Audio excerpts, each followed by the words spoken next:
All right, my name is Rand Wilson, and again, I am a member of the Ward 6 Democratic Committee, and I welcome everybody here tonight for this Ward 6 candidate forum. I'm going to let each of the candidates introduce themselves, although they're well known in the ward and well known throughout the city. I'll let them introduce themselves and speak for a few minutes about why each of them are running. And I will turn first at the flip of a coin, heads, to the incumbent, Lance Davis. All right, thank you very much, Rand, and thanks for everybody for being here. I'm glad to see a lot of folks in the room, despite the rain and despite the quickly chilling atmosphere we have out here these days. My name is Lance Davis, and as Rand mentioned, I am currently the city councilor for Ward 6. Have been in this role since 2016, I guess, January 1st was when my first term began.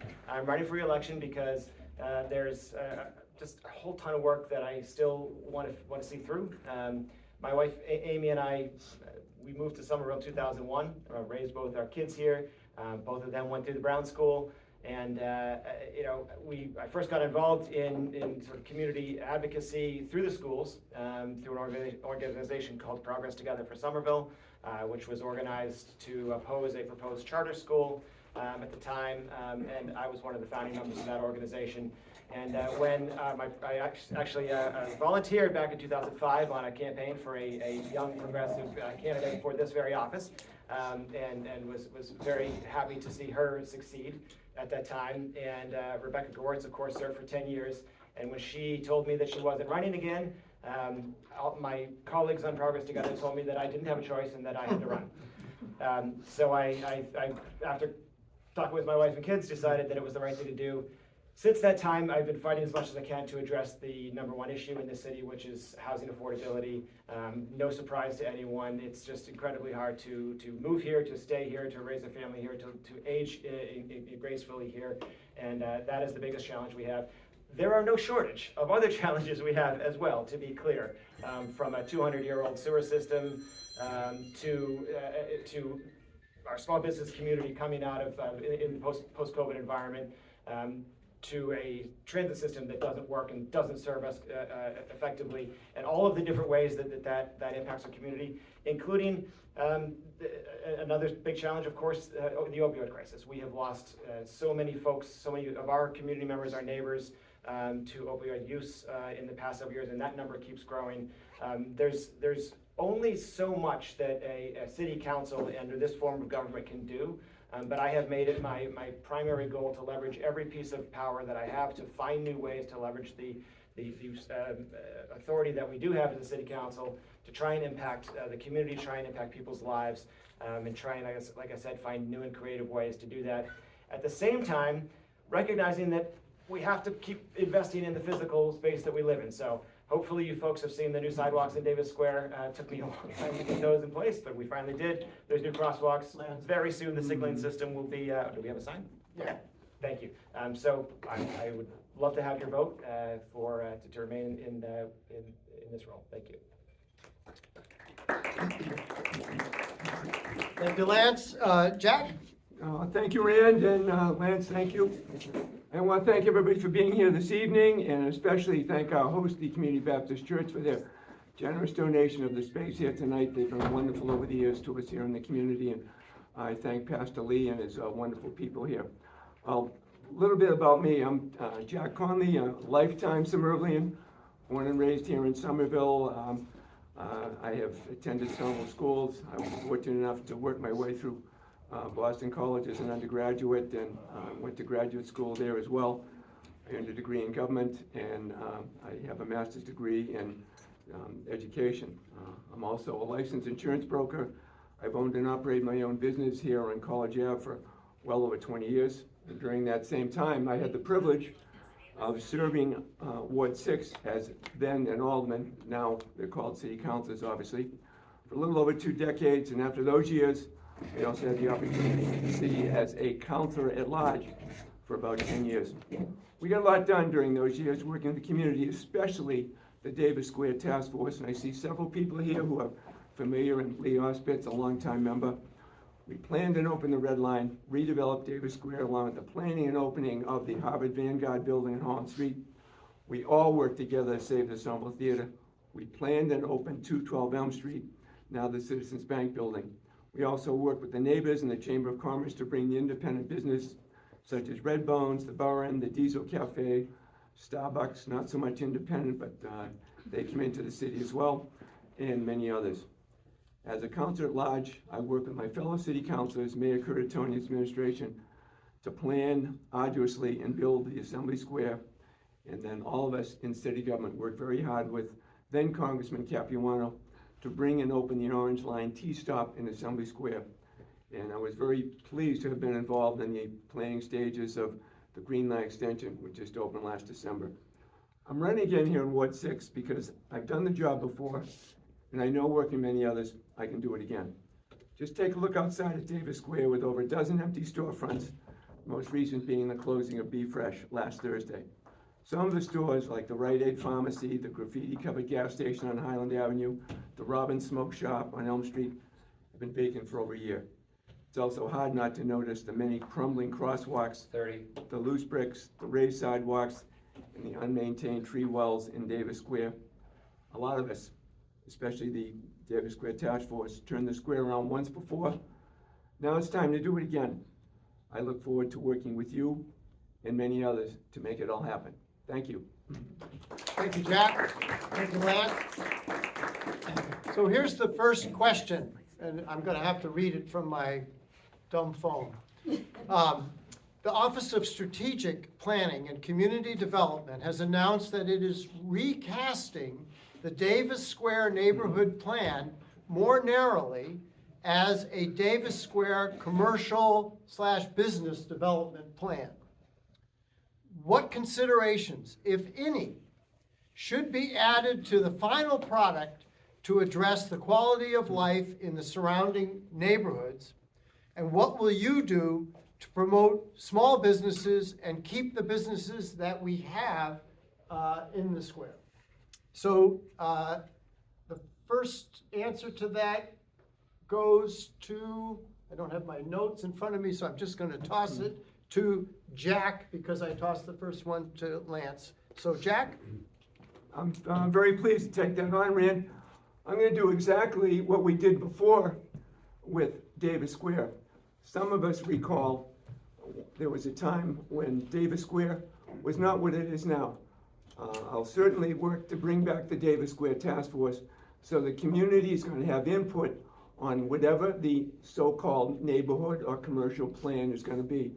We changed Davis Square many years ago to be basically a commercial business district, but what we've done here is we maintain the height limit, and some of you remember from the Scape development project, first pitched as an 80-plus foot apartment building. We rejected that notion, sent Scape back to the drawing board. Maintaining a height limit is certainly going to be desirable. Working with the community, and especially those of us right here in the Davis Square neighborhood, is going to be essential. I want to see the specifics about what the plan's going to be and what special permits, if any, are going to be allowable, or if that's going to be the plan, that there'll be special permit projects going on that will potentially exceed the height. We all want to look at those situations extremely carefully. That's the way Davis Square had maintained its commercial viability for a long time, keeping the height limit and keeping the commercial business central to Davis Square and keeping the residential neighborhood right there in and around Davis Square. So that's my first go at it, Lance, but I'll be very curious to see what the proposal is when it hits the streets. Thank you, Jack. Lance, 2 minutes. Thank you, Rand. So excellent question. One of the biggest challenges we have over the past few years is that our planning processes have been stalled. And this is not true just of Davis Square, this is true in other communities. There are a lot of reasons for that I won't go into. The primary change that Rand mentioned in the question is more a reflection of what we were calling a neighborhood plan all along really was focused on the core Davis Square commercial area. So as the planning experts have explained to me, that's the reason for the name change. The scope doesn't change, though. We're still looking at Davis Square, and this plan will still address our community's vision for the next 20 to 30 years of how we would like to see the square evolve. Now, to be clear, A planning document, a neighborhood plan or a small business area plan is a visioning document. It is not a plan, even though that word is in the title. It is not legally or practically an actual plan. Anything that is proposed in a document like that to the extent that it goes forward, it would be subject to a separate community process with input to create the actual plan, which would then see any particular aspect of that happen.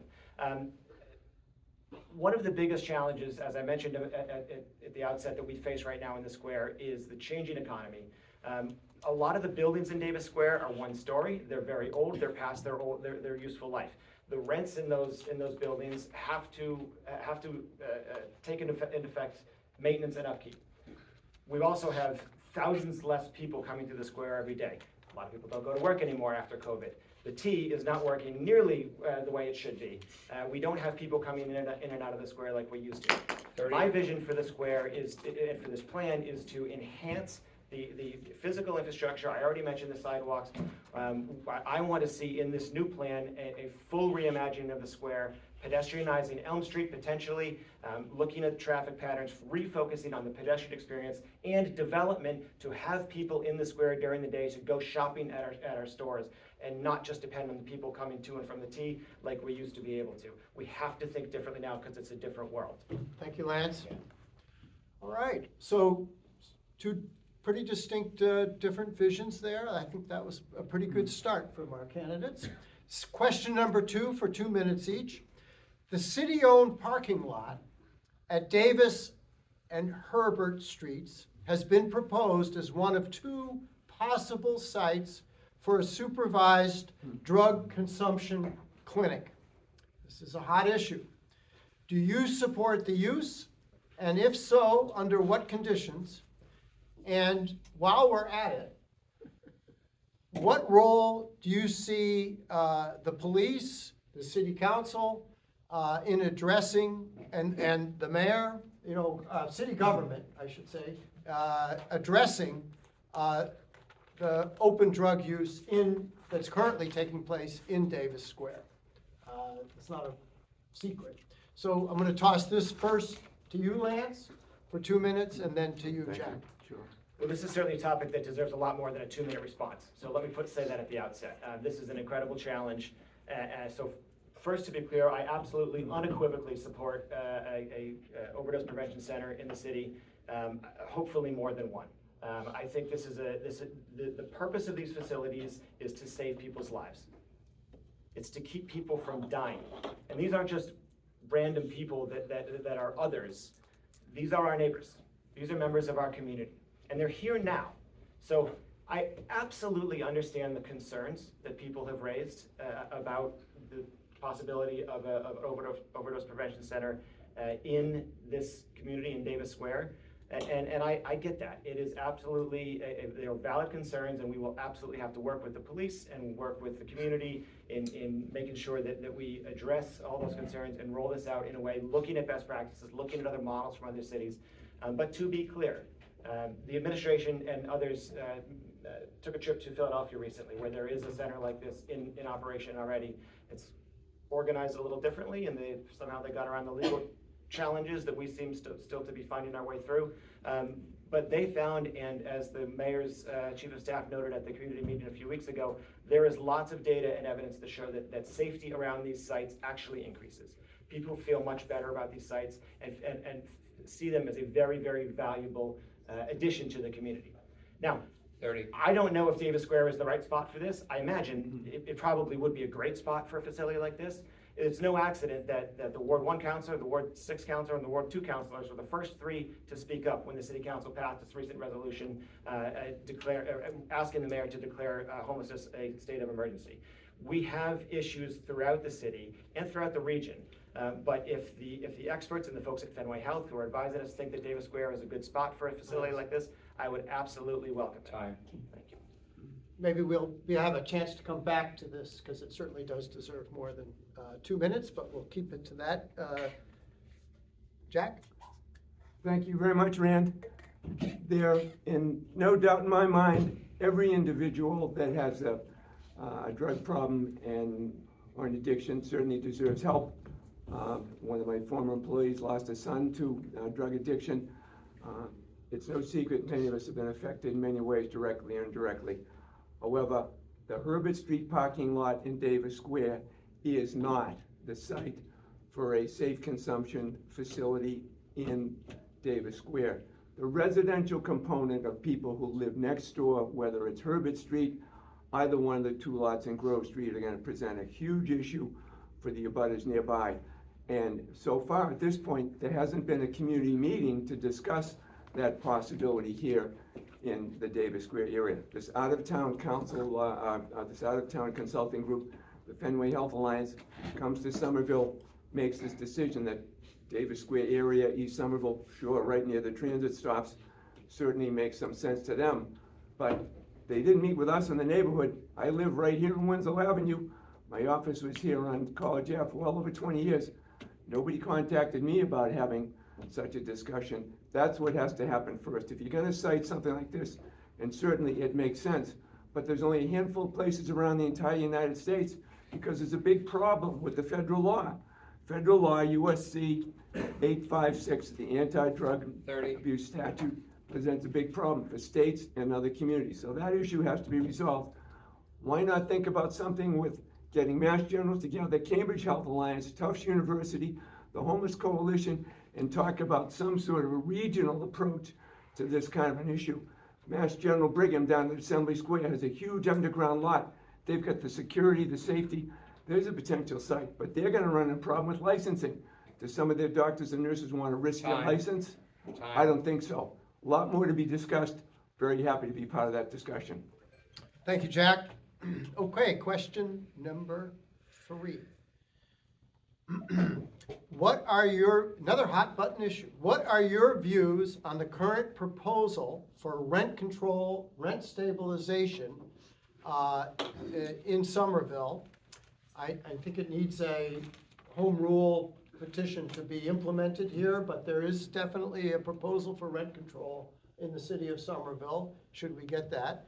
And are there other measures that you think the city should undertake to help mitigate the housing crisis? So two-point question for 2 minutes each, and we will start with Jack responding and then Lance. Well, first off, rent control has been a long debated discussion in the communities for quite a while. Right now, really, what is it? Where is there a coherent plan that would affect not only Somerville, but the rest of the communities nearby? Boston's going through a lot of distress right now with Mayor Wu's proposal there. And right now, it's a huge item. Today's Boston Globe, the average rent for a 1-bedroom in Cambridge is $2,750, the average rent. So we can imagine what some of the others are. Here in Somerville, I don't think they're too far off, maybe a little bit less, but still. Is that affordable? Not to too many people that I know. From my point of view, rent control poses a number of issues. A referendum was done years ago that basically outlawed rent control. There's now going to be an issue on the ballot, which I support. Put it back in the ballot. Let's have a statewide referendum to see what it is. The key questions are not so much for the landlords who have rent control apartments, but what about the unit owners who are non-rent controlled? They are condo owners, single-family homeowners, 1, 2, or 3 family property owners. The issue is what happens when they lose their income capacity. As far as I can see, there have been no plans to talk about potential abatements or waivers or exemptions for people who make their units affordable. 30 seconds. The affordability issue is key, whether it's Somerville, Cambridge, Greater Boston. You've got to give property owners, large or small, an incentive to make these units, and there are 31,000 residential units in Somerville, as I understand it, affordable. Give that property owner an opportunity to do it. It'll make that discussion about rent control or stabilization, whatever term you want to use. But that has to happen first and foremost. What you can do to make that opportunity for the small property owners to work together. Thank you. Thank you, Jack. Lance? Thank you, Rand. So let's just be very clear, and most of you probably know this because I know this community well enough. That referendum that overturned rent control years ago, it failed in every single community in the Commonwealth that had rent control. okay? So this was absolutely an effort by organized landlords to overthrow something that took money out of their pockets. I said at the outset that housing affordability is the #1 crisis we have in this city, okay? And that remains the case. And we absolutely need to pursue every single opportunity to address that, every way to mitigate the difficulty that people have moving here, staying here, raising their family here, growing old here. I'm the chair of this Committee on Legislative Matters. President Ewan Campen submitted an item to the committee recently to submit a home rule petition, which is effectively asking the state for permission to do something we're not otherwise allowed to do. We have to literally do that just to change words in the charter or the ordinances. I could go on about that.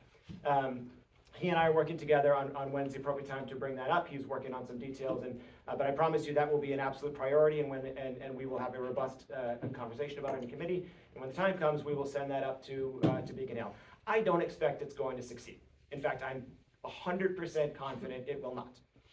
Much like pretty much every other aggressive measure we've sent to Beacon Hill to try and address housing affordability, it will die primarily because of the makeup of the State House. But I absolutely support the upcoming referendum that is being proposed by Representative Connolly. There's folks collecting signatures for that tonight, so if you haven't signed yet, please do. My hope is that by sending our home rule petition up, we and other communities can send a message to Beacon Hill that it is time to change the way we address housing affordability. It is a local option. It would give us, as a community, the chance to have a conversation, decide what fits, go through those details, sort out how to make it work. That's the solution. So I'm going to take the privilege of being the moderator and ask each of the candidates to take 1 minute each to talk about what you would do to address the housing crisis beyond the rent control measure. Like, what else can we do here in the city of Somerville? What would you do as an elected member of the city council to help with housing? 1 minute each. Jack. First, has anybody heard the Somerville Housing Authority mentioned in the last couple of years? They've done a pretty good job of isolating themselves because they've only got so much federal and state property to manage and control. Let's get the Housing Authority back involved with the city, and let's make sure that they're involved to give us the details about how many units, what they have, where they are, and how many here. And are we gonna hear from the city about how many affordable units have been built over the period of time? Right now, unless I'm mistaken, 30. There's no requirement for the city to fess up from the mayor's office of Plan Community Development how many actual units have been made affordable and how many have been constructed or in the planning cycle. That's gonna be the big issue. How many can be made affordable? How many can be built? And should there be an overlay district to allow that to happen? Look what Cambridge is going through. It's chronicled in today's Globe. Take a look at it. Thank you, Jack. I noticed that the YouTube video seems to be interrupted, so you might want to fix that.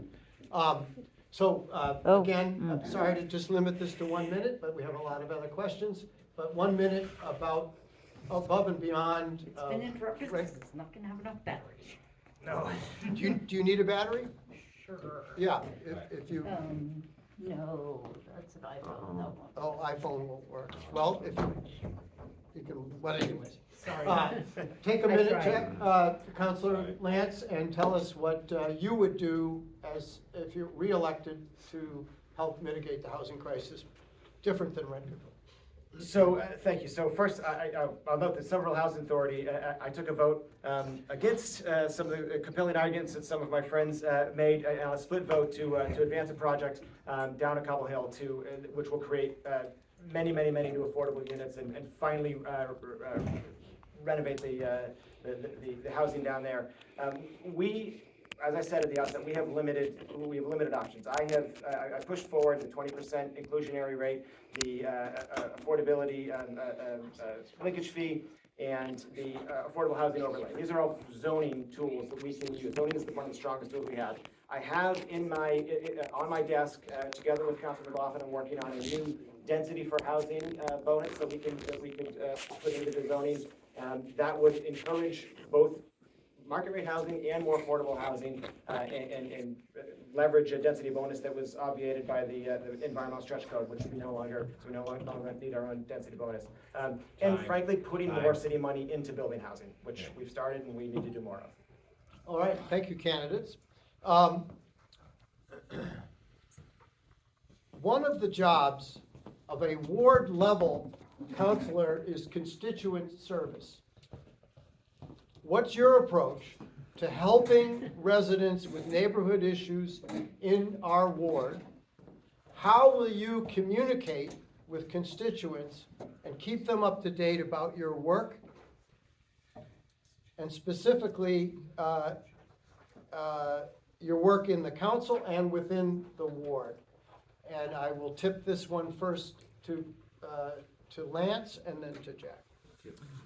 Thank you, Rand. So I'm glad you brought this up, because I know that Mr. Connolly has stated on the record that he doesn't feel I do a good enough job of responding to emails and so forth. And so I don't do the job that I would love to be able to do in responding to the dozens and dozens and countless emails I get.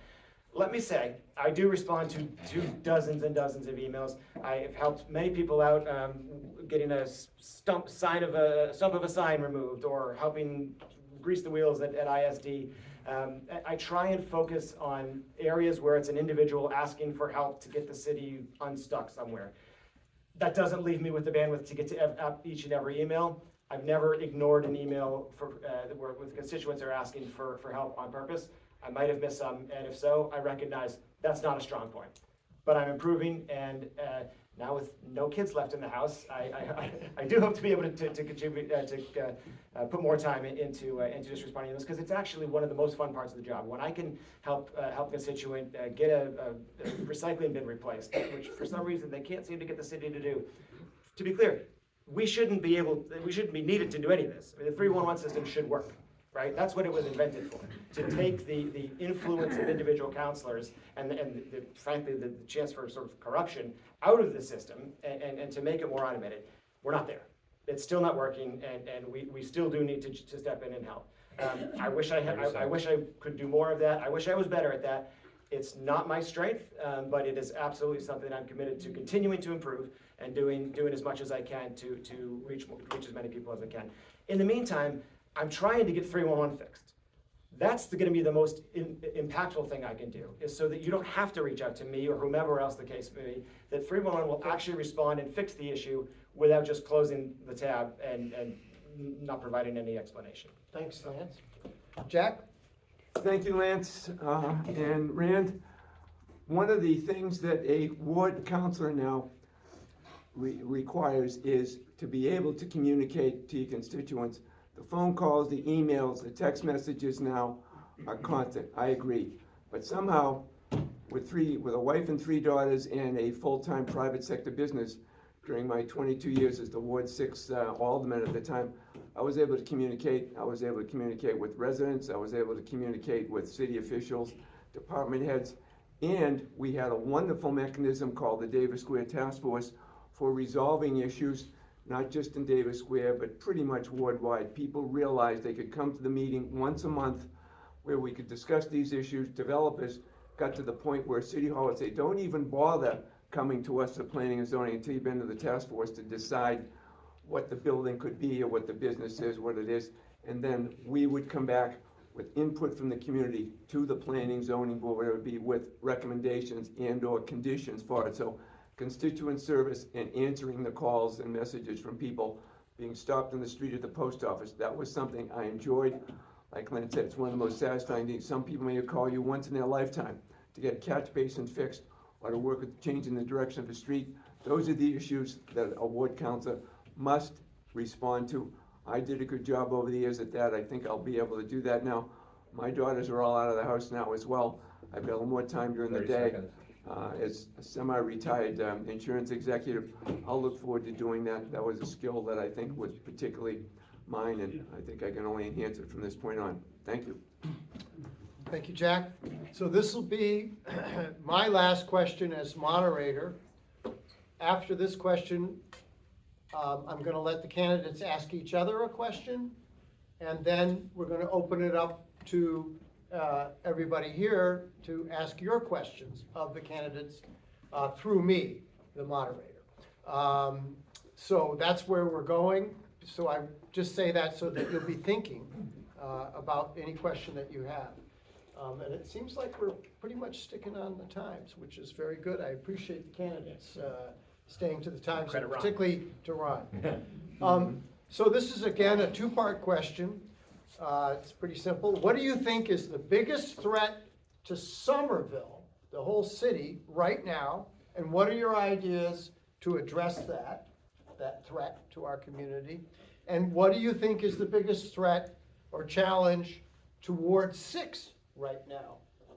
And what are your ideas to address that? And this time I'm going to flip it to, I think I did the last. you did the first one? Yeah, so yeah, that question goes to Jack first for 2 minutes, and then to Lance for 2 minutes. Thank you. Thank you. If you don't mind, I'll stand up a little bit for this one. My voice might be dropping off a little bit, but I think it'll be easier to hear me. The biggest threat to Somerville and to Ward 6, from my point of view, is public safety. The number one reason in my book why government exists is to provide for the public safety. Now, right now, the police chief was here last week and told us, a week ago Thursday, and told us that the crime rate in Ward 6 has gone up by 19%. 19% motor vehicle break-ins and home break-ins. That's here in Ward 6. That was from the police chief himself in this very room. Now, the issue is, do people feel safe in Davis Square or around the city? I talk to a lot of people. I walk the path 2 or 3 times a day walking my dog. A lot of people don't feel the safety they used to, especially women. I have 3 daughters in their 30s. They all say, I'm a little more careful looking around and seeing who's there. We all realize we have a number of people who hang out in the plaza all day, who a number of them have mental health issues, some have drug issues. A lot of people don't feel safe. And if you don't feel safe, maybe you're not. So increasing the number of police and public safety officials, not just police officers, you're gonna need some social service, mental health people working together with our emergency medical providers who unfortunately are stopping in Davis Square 1 to 2 times a week for overdose situations. That, to me, is a major problem. People see that, they don't feel safe when they see other people victimized like that. Talk to the people up in Engine 6, the firefighters who work up there say, we make at least a 2 or 3 times a week stop in Davis Square, the immediate vicinity, because of overdose issues. So dealing with that public safety issue, making the public, whether you're compromised due to a drug problem, being safe. We're not safe enough, we should be more so. Thank you. Thank you, Jack. Lance? Thank you, Rand. So I'm going to take a moment to address the issue that Mr. Connolly raised, because I agree, as I mentioned before, that we are seeing throughout the city and throughout the region, many more of our neighbors experiencing homelessness and as well as substance use and challenges, and that is clearly different than it has been over 10 years ago. We have pushed the administration to increase the mental health services. I was thrilled in this past budget that Mayor Valentine added 2 new positions for community outreach for social workers to come into the community. I'm on the phone with Mike Libby, the head of the Homeless Coalition, regularly, as well as Captain Donovan, patrol captain, just to make sure that we're all communicating together. That is a challenge. I don't want to just ignore that. As I said at the beginning, the biggest challenge in facing this community is the fact that people can't afford to live here. And I think that it has been and will remain the biggest challenge for some time, because it is a regional issue as well. We in Somerville can't build our way out of the problem on our own, but we can do our part to help. I've talked ad nauseum about affordable housing, the proposals that the successes I've had, the proposals I've had. So I'll shift to a more Davis Square specific issue that we haven't talked about quite as much. I still think housing affordability is the biggest issue facing Davis Square as well. But our local businesses are having a heck of a time right now.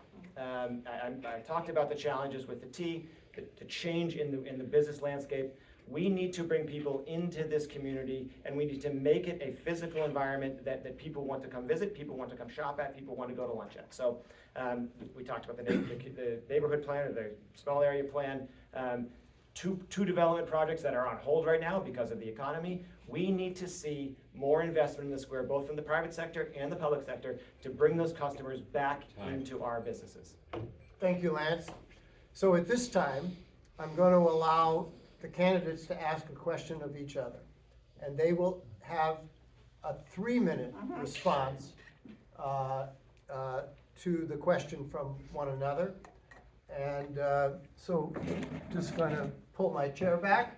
And I believe that this one would go to Lance to ask Jack a question, and then you would respond, Vice versa, and okay. then vice versa.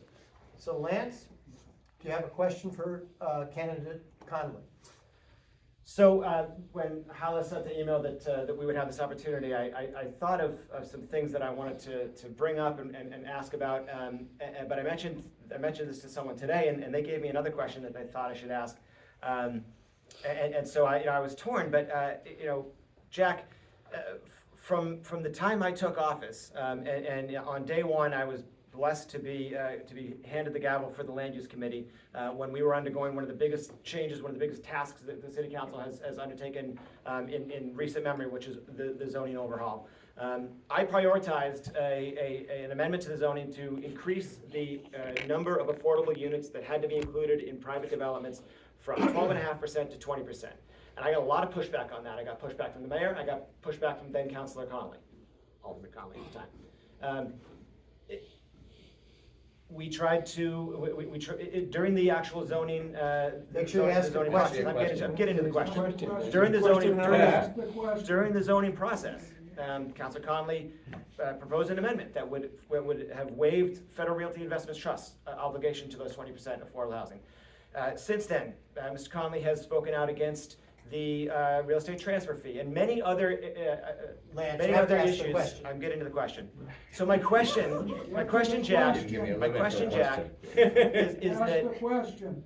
my question, Jack, is, the question that the other person suggests I ask is why is it You ask that the you question. haven't, Hey, Wait, please, be respectful. I'm the moderator. Okay, why is it that the voters of Ward 6 haven't chosen you as their preferred candidate in 10 years? And as I thought about that question, I think I don't really need to ask it. Well, you just did. But I know for myself what I think the answer is. 3 minutes now. Well, number one, as a Ward 6 alderman, I spent 22 years. I then, within less than a little over a year later, I ran successfully for alderman at large and was able to serve in that capacity citywide for a good 10 years. The last several years, the issue being, why wouldn't the voters support me? Well, probably because we did too good of a job over the course of time to attract so many more people here to Ward 6 who liked the fact that Davis Square went through some major development over the course of the 80s and 90s. Remember, Davis Square was the Paris of the 90s. People wanted to be here in Davis Square. We had a vibrant, active Davis Square. Somerville Theater was saved. We had a number of people working in the Citizens Bank building. We had a number of people who were working in the Harvard Vanguard building, hundreds of people in the square supporting the small independent businesses, the coffee shops and all. The idea of not supporting me as Ward 6, especially when I had served at large for quite a long period of time. Now I'm looking at what I think is a job that isn't being done as well as it can, especially with the empty storefronts and the increase in crime rate. It needs more local individual attention here in the ward.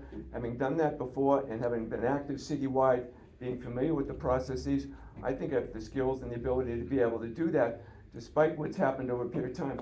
We're going forward now. We're not sticking back in the past. We're moving forward. I have the time and the ability to do it. I've got the experience, and I know a lot of the people that I can reach out to do that with. The Davis Square Task Force had dozens of people with specialties and information. What are we doing about the internet access that one of the Chester Street residents mentioned the other day? What are we doing about internet access in Davis Square?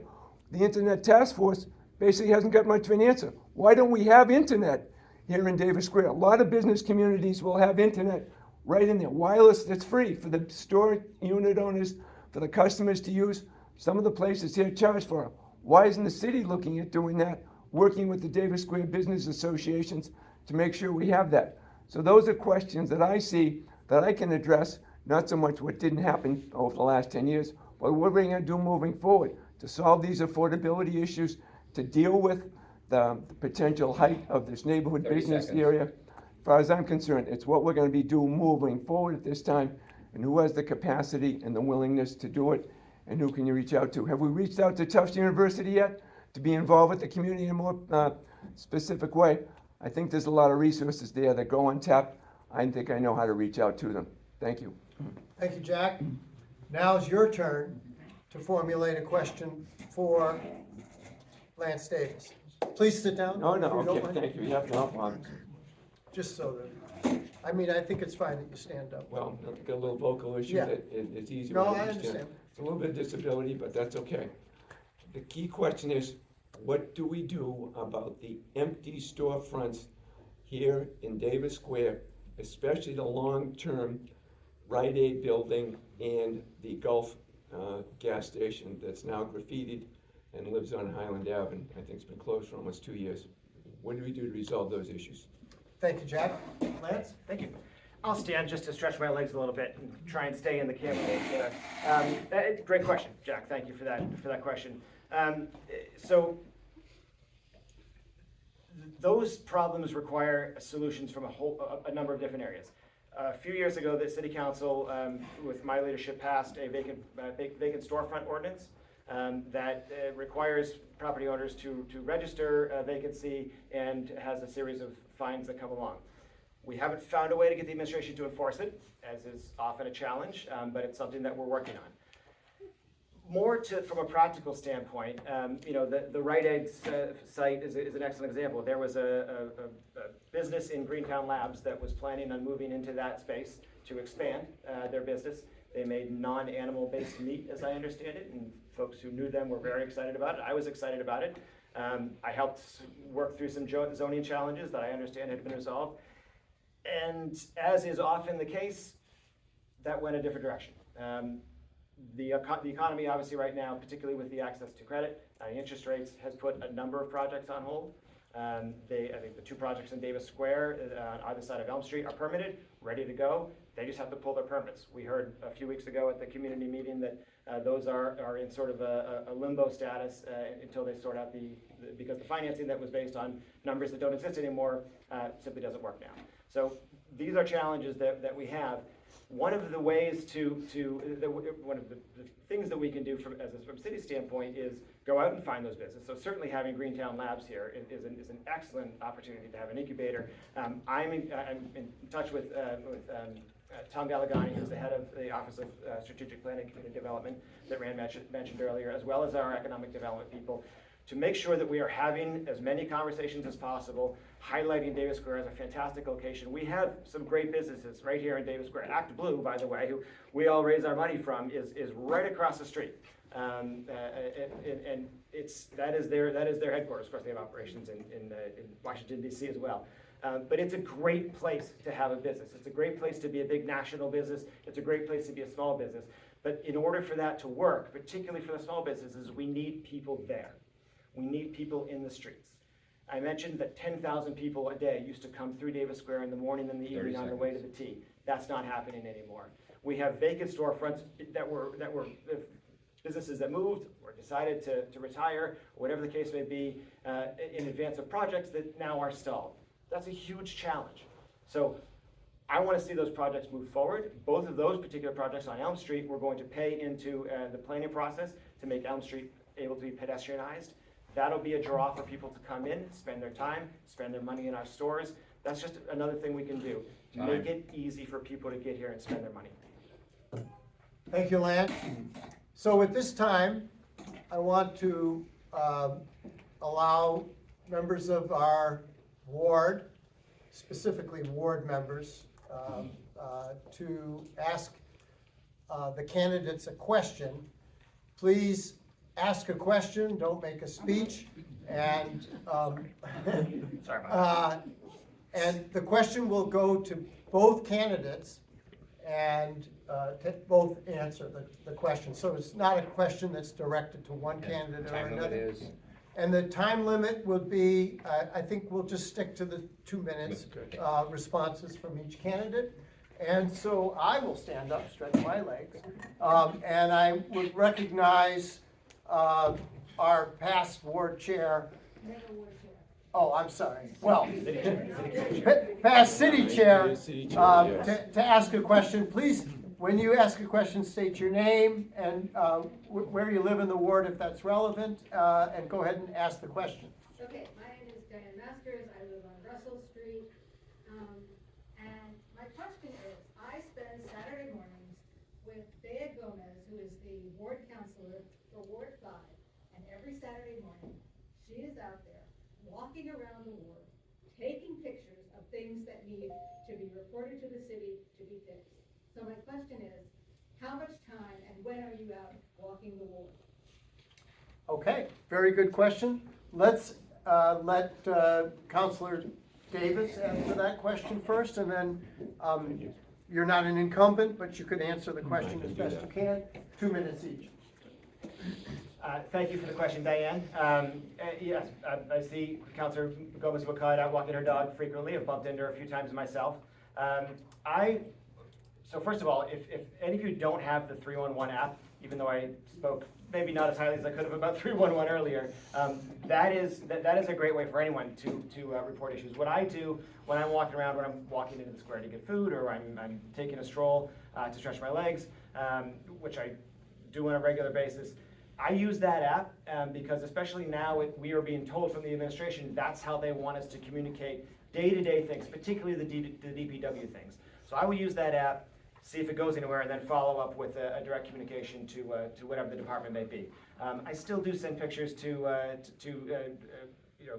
various department heads. The new green, if you haven't seen the new right turn only green arrow at the end of summer onto Willow, take a look at that. I just got that put up the other day, which was a long time coming, but glad to see that happen. So it's absolutely important, and it's one of the beauties of this being such a walkable community is that we're out and about. We walked over here tonight. We're out and about all the time, and it's not only I can report, but anyone now can report these issues. And as I said earlier, if you don't get a response, that's a great opportunity to then reach out to the ward counselor, and we can see if we can grease the wheels. Jack? Thank you very much, Diane. Great question. I have a dog. I walk it 3 times a day. I walk different routes around Davis Square. I notice things. I notice if there's a problem. What I try and do, if it's something immediate, like if there's a catch basin that's overflowing, there's a problem, I still have some phone numbers of key department heads who I can reach out to and say, we've got a problem. You call 311, you may get a response back a day or 2 later. Very rarely do you get anything more than a ticket number, and we'll report it. I like to call people directly. Deputy Chief Carabino is right here. He has heard from me many times over the years on public safety issues. The DPW department, their foremen, the supervisors, I've called those people personally because there was a serious issue. There might be a flood on the street. There might be a down wire somewhere. I made it my task to get the individual names and phone numbers of people. Some issues can go to 311. More often, that person may have called you only one time in their life or called the city, need some help and responses. Take a picture if it's a really major issue that's not going to get attention overnight, but at least to call, report it, follow up with 311, 2 good steps to do. That's what I have always tried to do, even the last couple of years. When I see issues, we reported it. We had a group, davisnow.org. We had, for 8 years, we had a website that showed the problems with Davis Square. Remember we used to have lights in Davis Square? They haven't been on for quite a while because there's no power connected any longer. The loose bricks, the crumbling sidewalks, they're still there. It's nice that some of the sidewalks are being done, but the crosswalks are still a mess. Those issues have been reported time and time again. 311 might be somewhat effective, but it doesn't get the job done. The individual councilor or city councilors have to make an issue sometimes directly with the mayor's office or with the department head. I like doing that, it's fun, and you can see responses, if not immediately, as soon as possible, so that's Thank you, my Jack. thing. How many people want to ask a question? Okay, that means, and I'm going to change the format just a little bit and limit the responses to 1 minute, not 2 minutes, so that people can Okay. ask more questions. Okay. And so, Get over here, this guy too. oh, okay. Hey, right there, go ahead and introduce yourself. I'm Beverly Newman, I live in the David Square area, and over the past few years, we have had more rats than anything else.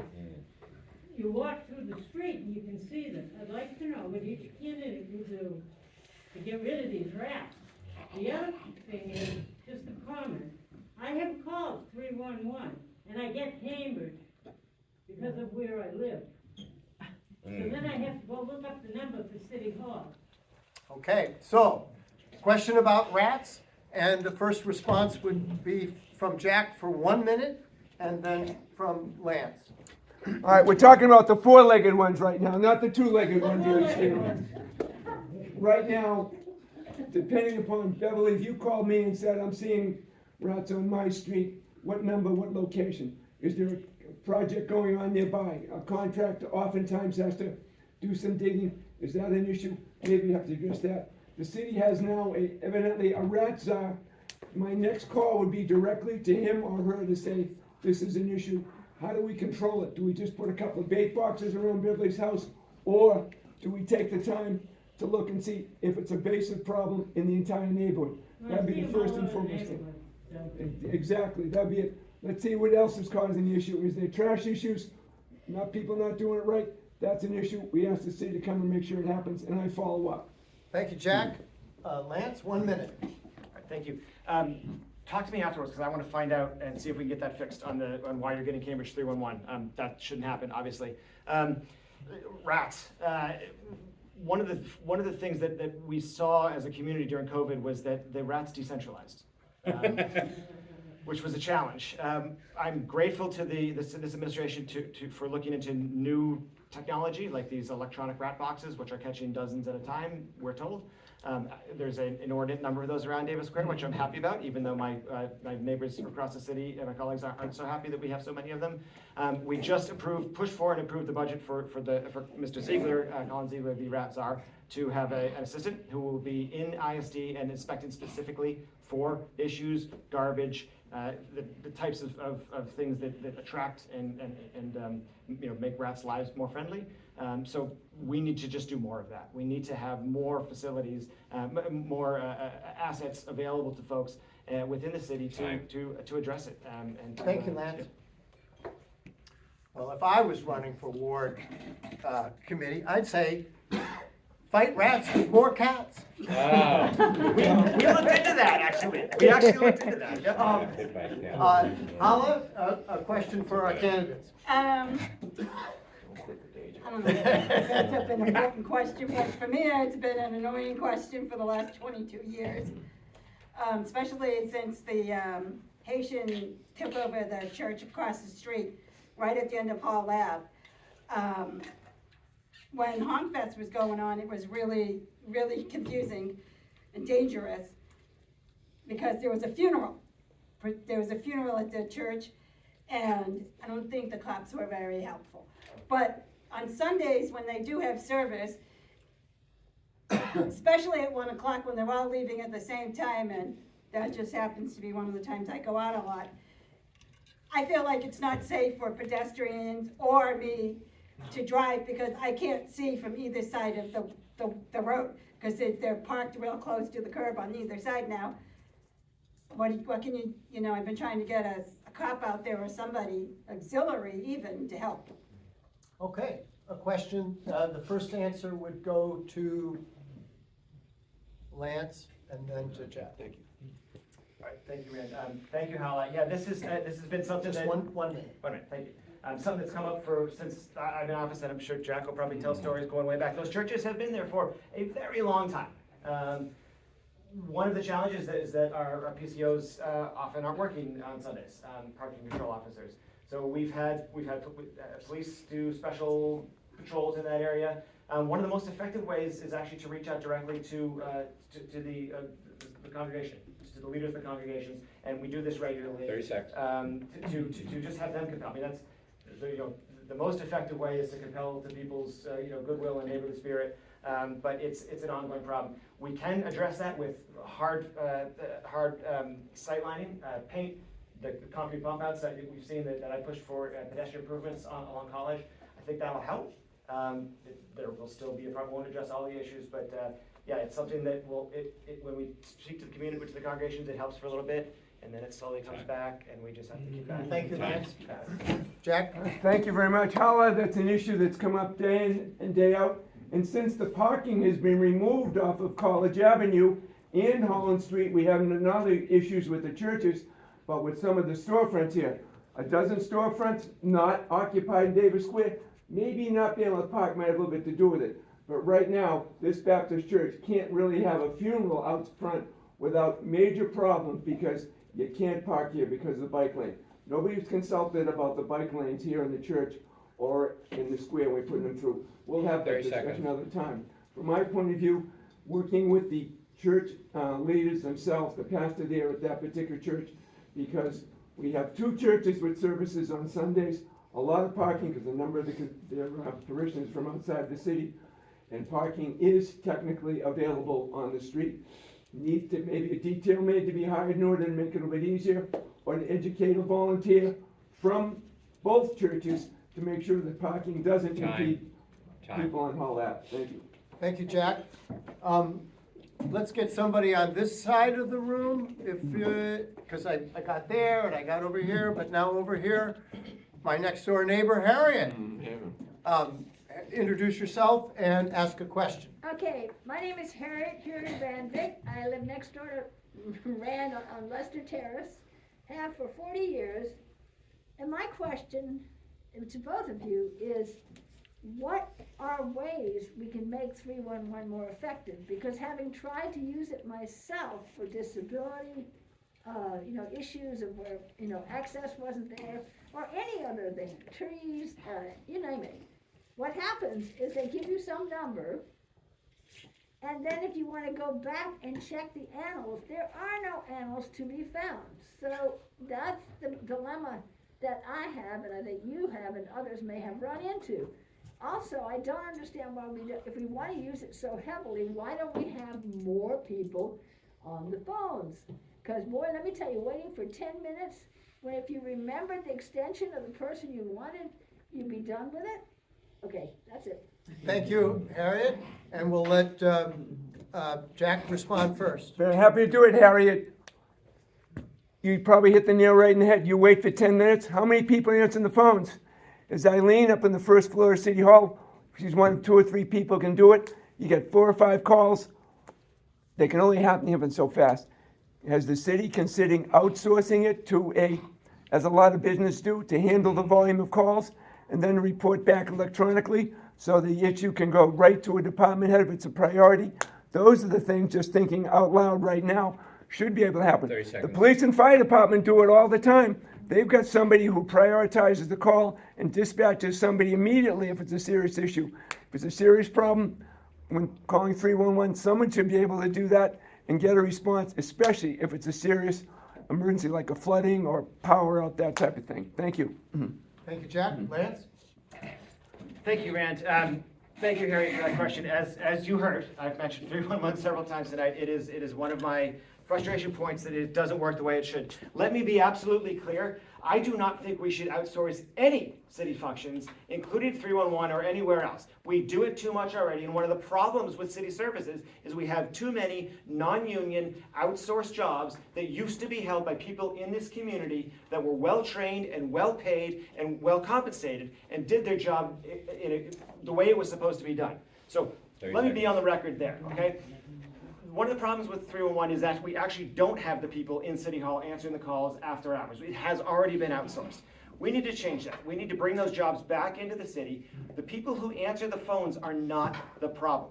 It's the follow-up. It's the system to get in those issues to the departments that actually need to do the work. That is where the problem lies. It is an ongoing challenge. We've had this conversation with the administration many times at the council. I will continue to bring it up, and as I know my colleagues will as well, because it's an ongoing point of Thank frustration. you, Lance. Yes, go ahead, introduce yourself. Make sure everybody can hear you. Yeah, I'm Lee Auspitz on Chapel Street, right around the corner. So I'm quite concerned about this little strip in College Avenue. One of the late developments in the zoning overhaul was to put a little-known small business overlay over the entire College Avenue, including all of the 5 houses of worship, this one included. My question is, should this small business overlay, which would dribble down the business district into College Avenue, should this be reconsidered? And if not, what provisions should be made for signage, parking, and traffic? Okay, excellent ward-specific Oh, question. Can I just add one thing? Sure. I just want to thank you for a very high level of performance in the good sense, and thank the Ward 6 Democratic Committee. Wow, let's hear it for the Ward 6 committee. I think we have to thank our candidates for their civility. So the first response to that would go to Lance. Okay, For 1 minute. Yes, thank you, Lee. So, interesting question. You know I love to geek out on zoning because it's one of my favorite things. It's the strongest tool we have to actually do anything around here. The small business overlay that Lee mentioned is actually a mechanism that we came up with to align with the way the zoning was before we did the overhaul. So these stretches up along the main corridors, most of them were what was called neighborhood business back at the time, which would allow a small business like a dentist office, many of which are up and down College Avenue, to remain there and to be in compliance with the zoning. So that was the entire purpose of that. If there are parcels where we don't think that fits, absolutely, we can reconsider that. And if the houses of worship are a reason to maybe remove that overlay, and we of course get the input from the community owners, happy to have that conversation. But that specific point was to just track the zoning the way it was before, to allow businesses up Highland Avenue. There's an insurance company down the street from my house, a couple of insurance offices, in that area. So it's just Thank you, Lance. allow that. Jack? I'm not in a big hurry to see the change go forward. We spent a lot of time here over the years in Ward 6, making sure we kept essentially the central business right in square. We didn't sprawl up, and this sounds like the very beginning of a sprawl up College Avenue, which could go Holland Street, Highland Ave. It does not make me feel good that this is something that years down the road may allow something to come forward. I'm a little reticent about going anywhere now with this, maintaining the district as we have it right now. If there's particularly, I'm not sure, Lee, is there a height that's being proposed on this as well? I'm not sure if there's a 3 or 4 story height that's would be allowed under that. That's not something I'm sure with. We maintain one building in Davis Square, that's the Champa that's over 50 feet. I'm not sure what the requirements for that overlay would be, but if it's gonna have height additions to it, I'm not gonna be in a big hurry to be in support of that. Let's keep the central business central. So we've got time, we're at 7:40, I promised to end at 7:45. I think we'll go for a few extra minutes because I want to give the candidates time for a closing statement, but I do want to get one more question from Ward 6 participants. Oh, we've got 2 hands up. Quick question from, Get them both. right here from, is it Paul? Yes. Yeah. First, obviously I'd like to thank you both for your effort in the community. I've been here a long time. I live right behind the T station here in I'm Davis sorry, Square. what's your name, sir? My name's Paul. And Paul I would wasn't. just ask you guys what you would say to local business owners who are dealing with people passed out in their doorways, or needles, or people shooting up around their businesses. What would you say to them to tell them, how you feel we should handle the situation going forward? Excellent question. 1 minute each. First answer goes to Jack. I'll tell you, Paul, what I said to the owner of Boston Burger, who had the situation just as described. His air conditioning went off one day, called the technician, comes out, went out to the condenser, 50 used needles were in the condenser. Oh, jeez. 50, they counted. They had to alert the city health officials, someone had to come down, they had to wait 2 hours while the technician got paid by the hour until they could be removed safely, etc. The business owner obviously not very happy. His concern was, who do I talk to? You can call city council members, you can call the city, call the health department. Myself, if I see somebody OD'd as I did 2 weeks ago on the corner of my street, I called the fire department directly, because they get a rig to the person who was passed out on Winslow and Grove Street, revive them. Sadly, it's a 2 or 3 time week. I tell the business owners that I know personally in Davis Square, call fire alarm. They'll get somebody there a lot faster than calling 911, because that goes through Boston, has to be rerouted back. Call fire alarm directly. They'll get the unit there quickly. Thank you, Jack. Lance? Thank you, Rand. Great question, Paul, thank you. I completely agree, calling fire alarm, getting folks in here who are trained and include and have life-saving ability if necessary. As far as what we can do as a city council, as a city administration, we need to do more. I mentioned earlier that I was happy to get 2 new positions in the budget for mental health counselors to do community outreach. And I asked the mayor, because we've been pushing for a much more robust, a complete department that would be available as first response for people to come out and help people in the community. And the mayor said it's a start. 2 or 3 weeks ago, we in Committee on Public Health and Public Safety, we were talking to the Director of Health and Human Services about many more Sharps boxes. There are a bunch of locations where we could be putting these now. We're not yet. We have a new Portland Loo fancy self-washing bathroom coming in the spring. I'd rather have 10 porta potties rather than 1 bathroom, but that's my own personal preference. We need to do all of those things and more to Thank you, address Lance. that issue. So, with the forbearance of the group, I'm going to allow one more question, and then after the question, I will call on you. After the question, I will allow the candidates to make a closing statement. We'll have a few announcements, and then we can adjourn. I don't know how long we can stay here and socialize, or you can meet me down at the Burn. Yes, go ahead, introduce yourself. Hi, I'm Jess Lieberman, and I live on Powerhouse Terrace. And my question is, our city just finished its first participatory budgeting cycle. I was lucky to be one of the volunteers that helped sort through the nearly 1,000 submissions that we got from folks all across our community for what to do with $1 million for the community. Some of the people who submitted ideas had never been involved with the city before. So my question to you is twofold. One, what was your favorite of the participatory budgeting ideas that went to ballot? And number 2, what else would you do to increase participation, not just among the folks who always show up for everything, like some of the folks in this room, including myself, but among our community as a whole? Thank you, Jess. Jess, by the way, was the former Ward chairperson for Ward 6. Thank you for your service. And so the first response to that would go to Lance, and then Jack, and then we'll go to closing statements. All right, thank you. Jesse, make me pick my favorite.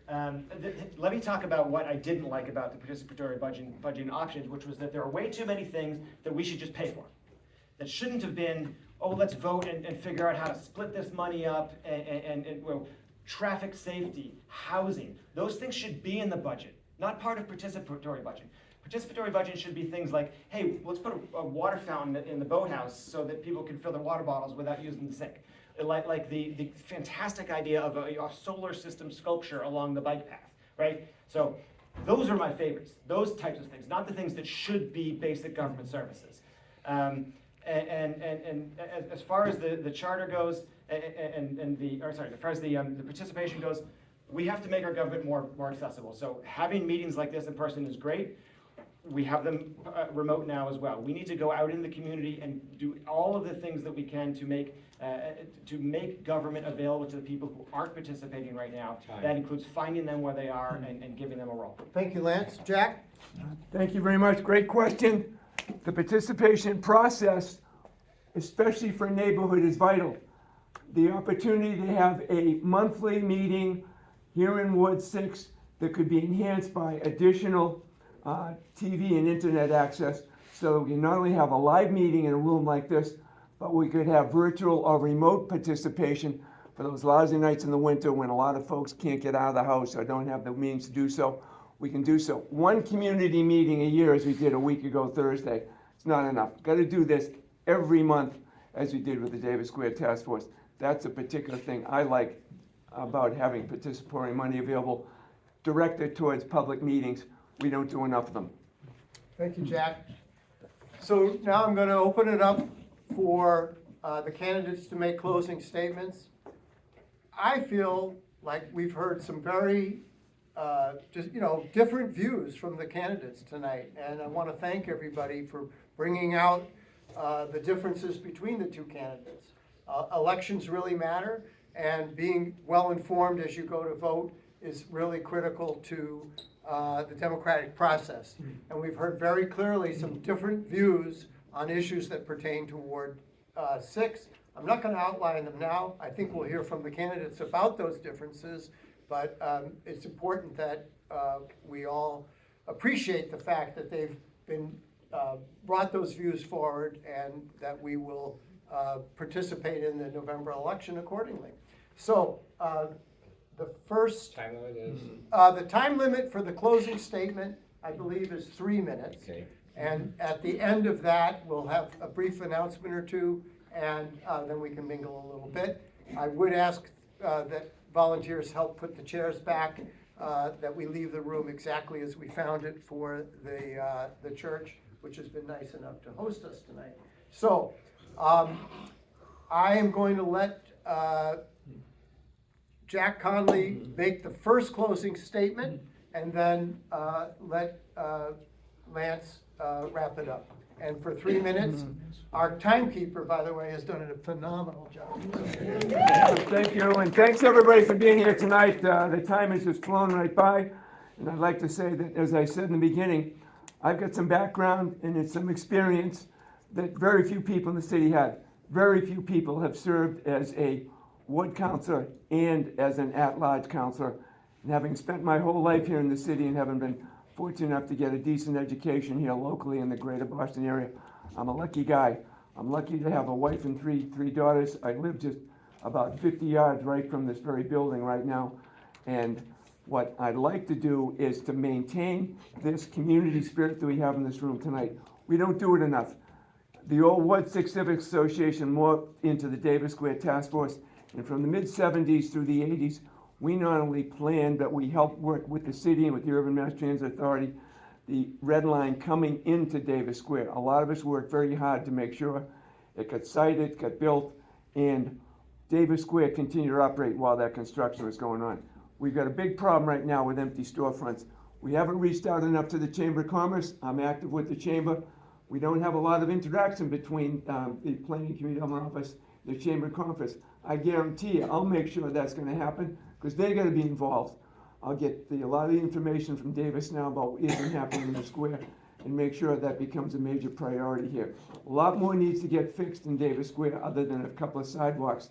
A lot of issues, rerouting the streets is an issue.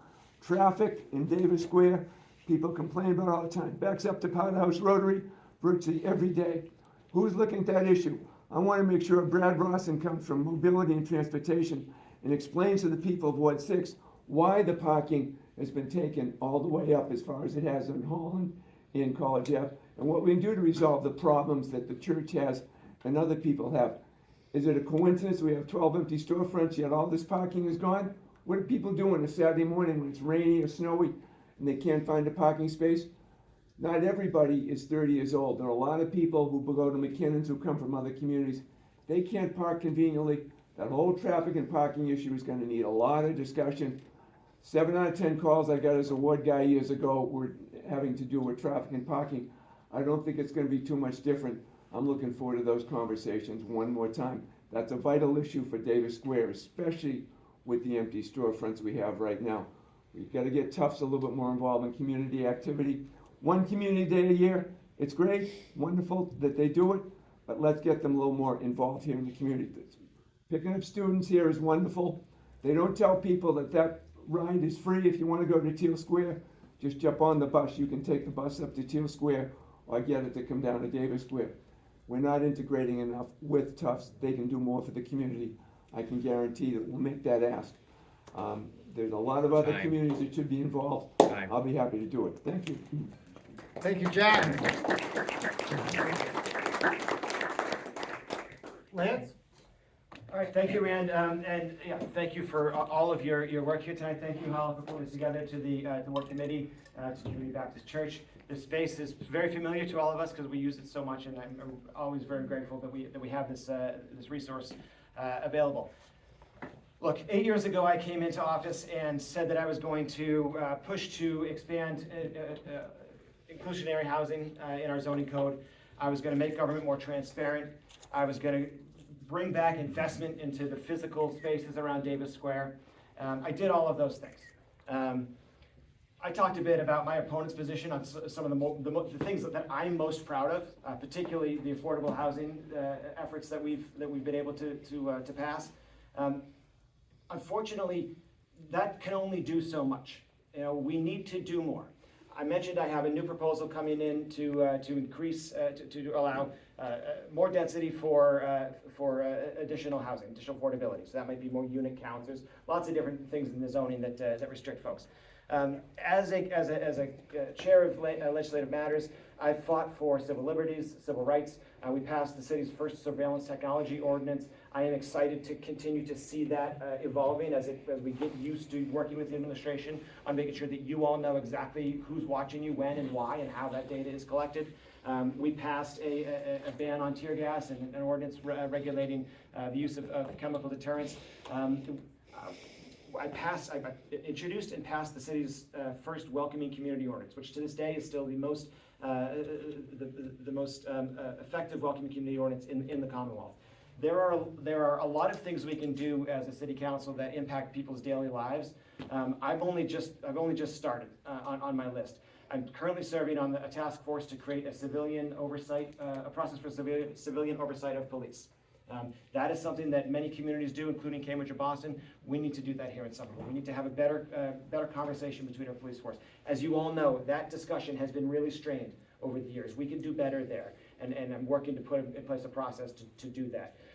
I would love to see something like the Davis Square Task Force come back.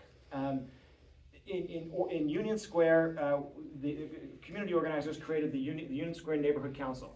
We created an ordinance to formalize the neighborhood council process, to give those councils actual authority.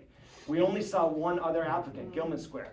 So I went back with some of my colleagues and through the Legislative Matters Committee, stripped out a lot of the red tape to make that process easier. I completely agree that the community works better when it has an organization that has recognition, formal recognition and organization. I've talked to you all about this at the community meetings. I've forwarded the ordinance to a few folks. It takes people in the community that want to actually invest the time in to do that. I can't run it. So happy to help with that if anyone's interested. Thank you, Lance. So at this time, I just want to thank both of the candidates, but most importantly, thank all of you for coming tonight and for the Ward Committee for organizing this meeting. Couple of things. I have the privilege of being a representative on the Somerville Job Creation and Retention Trust, which is funded by a tax or a fee, a linkage fee, we don't call it a tax, a linkage fee on development over 10,000 square feet. And our public meeting is going to be November 1st at 6 o'clock on Zoom, I believe. And I would urge the public to attend the meeting and to make your views known to the trust members like myself about what your priorities are for workforce development, for job creation and retention in the city of Somerville. Because we've heard a few job issues here tonight. This is a relatively new board, about 3 or 4 years old, I think now. 2019. We've survived the pandemic, but it's got substantial funding, but we need public input. So anyways, so November 1st at 6 o'clock will be the public meeting on that. Will that And be here, Rand, here in this building? no, it's gonna be a virtual meeting. Oh, yeah. I was hoping otherwise, but it will be a virtual meeting. So thanks, everybody, for coming. Give our round of applause for our candidates. And vote on November 7th. Yeah. Please sign in, came in late. My pleasure. You guys did great.